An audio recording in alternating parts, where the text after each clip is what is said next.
Hey guys, so this week I've been playing The Witcher 2! Oh my god, the first one I reviewed a couple of months back, and this one I've had for a while, but I knew I couldn't review it yet, so I didn't want to play it too much, so I've just been sitting here on my shelf, and I'm like, oh, I want to do it, I want to play it so bad! Well, I finally got a chance to play it, so here's my opinion on The Witcher 2.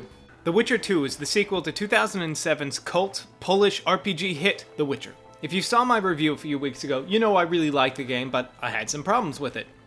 So here we are a couple of weeks later, I've played The Witcher 2 now, and is it an improvement on the original? The answer to that is most emphatically, yes it is. The Witcher 2 does not suffer from the problem that a lot of RPG sequels do. With a lot of these types of games like Mass Effect or Dragon Age to name a few, typically by the time the second game rolls around, they've dumbed down a lot of the RPG elements to make it a little bit more casual, and they've taken the combat and made it more of an action game.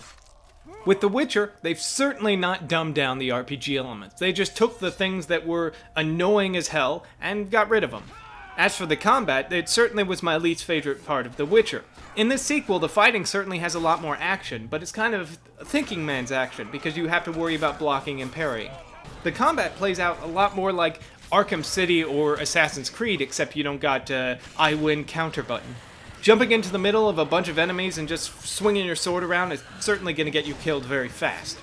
You have to be very tactical about when you jump in, when you swing, when you use your magic, when you roll away, when you block. All of this equals out to a really interesting combat system that if you just jump in, you're going to be terrible at and you're going to absolutely hate it. But if you give it the time, the preparation, and the forethought that it needs, you'll really enjoy it. In terms of the RPG elements, they're not watered down as I said, they're just improved upon. The menu and the inventory system are a lot easier to navigate through this time around. And the skill tree makes it really easy to decide what kind of character you want to build. And Geralt can now meditate practically anywhere, so you don't have to worry about finding a campfire if you want to make some potions or use your skill points from leveling up. Just like everything else, the story elements are greatly improved in the sequel.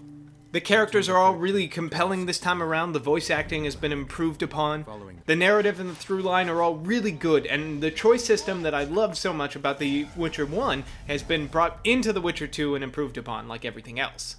Geralt's choices this time around seem to be even more complex than they were last time. Sometimes making the simplest of decisions in the heat of the moment can lead to repercussions that you could not have possibly thought of. And doing what seems to be the honorable or good thing can lead to suffering for large groups of people, whereas doing the bad thing can sometimes make people happy. And there truly is no good or evil path in the game, there are just decisions, and sometimes you align yourself with people who just don't have your best interests in mind. And what's really interesting is this time around, Geralt can't be neutral. Wars broken out and the fate of nations are being decided, and Geralt has to get involved if he's going to clear his name and get revenge. One of the really interesting things is because of the choices you make in Chapter 1, Chapter 2 can have very different paths for you than anyone else. It really warrants multiple playthroughs of this game because there's almost half the game's content that you don't get to experience based on your choices in the first chapter. Everything I loved about the first game is here in the second game. Geralt is an incredible badass, the story is full of humor, but also darkness. The world of The Witcher is this crazy dark fantasy where the humans are all kind of racist, but the elves are murderers, and magic is dirty and violent, and there's sex everywhere.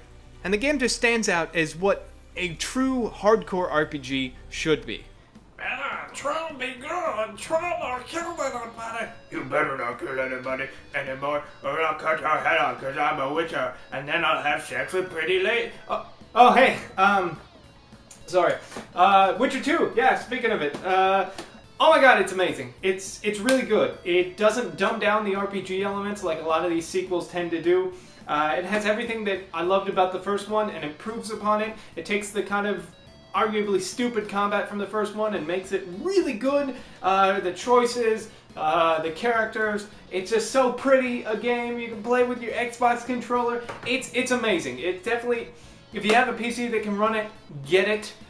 If you don't, and you have an Xbox, wait for the port, because it's going to be on the Xbox, and it's probably, as long as they don't screw it up, I think it's probably one of the best RPGs out there.